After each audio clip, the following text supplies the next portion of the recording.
Ladies and gentlemen, boys and girls, organics of all ages. I am Double R, and today we're going to talk about the roleplay community and bullying, and how they've decided to take the Hollywood road about it. First three things we're going to have to remember. Thing 1, RPC 10. Thing 2, Type 2 roleplaying. And thing 3, Issue 3. Remember these three things because they're going to come up later. Now you notice I have a little bit different format, so there's a lot more room for text. And this is why.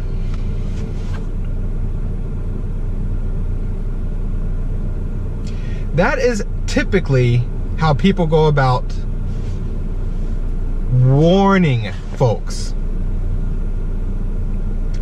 That looks an awful lot like some sort of accusation to the actual role player, doesn't it? Well, here's the thing. A lot of people love to say, don't bully me, don't bully my friends. Oh, no bully, don't bully, bullying is bad, bullying is bad. Until they do stuff like this. I kind of lose my sympathy for you and your friends when you're doing that to other people. Now, some of you are probably sitting there going, but Double R, you just gave us 3 items to remember before we even started this discussion. And if what you're saying is true, then you're the one conflating that the character is doing the action. I was like, no, I'm not. Look what it says. They are conflating it. They're the ones saying if a character is doing something, then the role player is doing something, or is doing that very thing. We're not having that. Because in any technical term that could be viewed in one way, shape, or form as slander or libel, I'm not sure which one it is. One is for written, one is for speaking. And we don't want that to happen. I defend role play, I don't defend role players. But in this case, I feel if you're trying to get someone in trouble legally, you might want to watch yo ass. Just saying. But let's go ahead and change this real quick to a warning so you can see the difference. That is a warning. Not much difference in wording. I can work with that.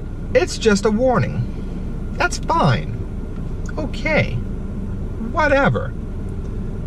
But this other one, this is a problem. Now again, Double R, it says thieving. That the character is a thief, which means the role player would be a thief. That's not so bad. It's probably something petty. I don't care. I don't care. Because all that happens when this starts up, they ramp it up. Give you an example. Notice the word and color has changed to murder. The character is a murderer, so naturally the role player is a murderer, according to this. Thanks for that, you jackass. Now I bring all this up because the reason why I bring this up is because they go the Hollywood way, as you can tell. They're trying to point them out, and in other ways they will try to shame them. Because again, the roleplay community thinks they're all SJWs for some strange reason and decide the shaming tactic is going to work. Yeah, so do ultimatums. Ultimatums do wonders with people's not giving a fuck mode. But again, that's easy enough to prove or disprove, right? Alright, let's crank it up one more real quick.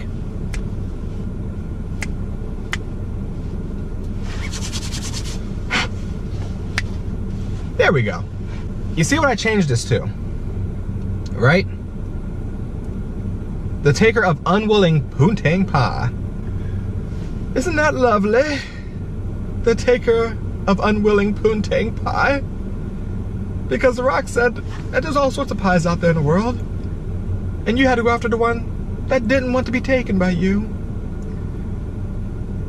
And of course the other one is made to penetrate, but whatever. We're gonna make it sound softer so they get less time. Equality, what's that? Moving along. this is an accusation that people can get in trouble for. Think about it. Me Too, for example. All people have to do is say this person has done it, and well, yeah, they're fired and they're off on this and off on that and yada yada, blah blah blah. But if it came to this, if it came to this warning that you thought you put out there, and this is what got them in trouble for it, they can come back after you for slander or libel, whichever one it was. Whichever is under the written definition of it, that's what it is. Oh, and there's one more. Because even if you avoid that, even if this doesn't happen, if they don't get in trouble for this, and that's fine, it's very possible they won't get in trouble because a lot of people don't worry about roleplay. There's one more. The second taboo. The taboo that instantly triggers all the feels. Now, before we get into this, I'm not defending any of these actions. Not a one. I'm not defending, I'm not endorsing, I am not encouraging. All those. I'm not doing it. All those that were in that color, that red color, all those, nah. I'm not a fan of any of those. But there are some characters who want storylines with such things. There are characters that want such storylines to be dark, edgy, to run around edgelord like, to be a troll. And I say this because I do understand this is one where it can easily get information, data, evidence against that person. Pretty easy. They like a lolly pick. Now, there's certain things specifically in the law that have to be covered before they can be in trouble for it. But here's the thing. When you do it that way, that's slander / libel, whichever one it is. That's what you're doing. Do it back in the term of the warning. Like that. Warning. Fine. Warning is fine. Unless you are role-playing with this person specifically, or you know the person who is role-playing with them specifically, and you have screenshots that say they are actually going through the motion. Through the motion.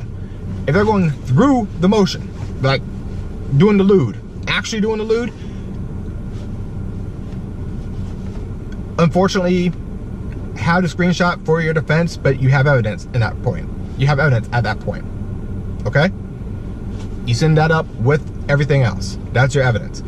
If they're doing fade to black, if they're doing scene transitions, if they're doing something else where it is only implied, then you're the one in trouble when you put that kind of stuff out there. It'll be you that gets in trouble, because if they get in trouble for this, if they get in trouble for it, they can come back at you for being libelous or slanderous or whatever the term is. Again, I don't know which one it is for writing, but I know it's one of them is for writing, one of them is for speaking.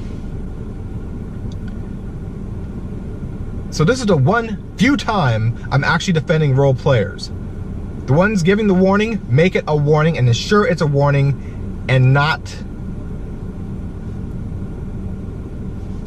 actual slander, libel, whatever. Okay? Make sure it's a warning. Alright? For your sake, for their sake, make sure it's a warning. Because again, you may not understand because you're not role-playing with them. They might be doing it a certain way, fading to black, changing scene, whatever, and they're leaving it implied so the character can say, hey, this happened to my character, now I had that for my backstory, yay me.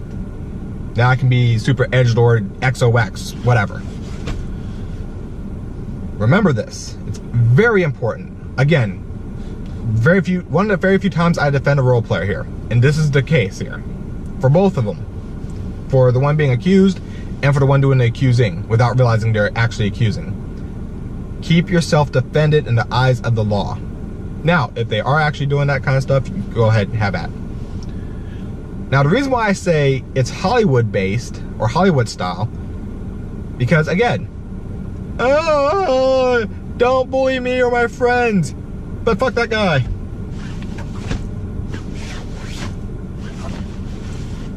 If you're bullying or shaming someone because they hit a taboo you don't like, you kind of lose that defense of, don't bully me. You lose that one, all right? You lose it. Shouldn't have to explain this, but spider. Ooh. I'm Double R, I'm out, and remember that. It's very simple. This one can get you in trouble if they get in trouble. That one, not so much. It's just a warning. Got it? All right. I'm Double R. I'm out. And have a good day.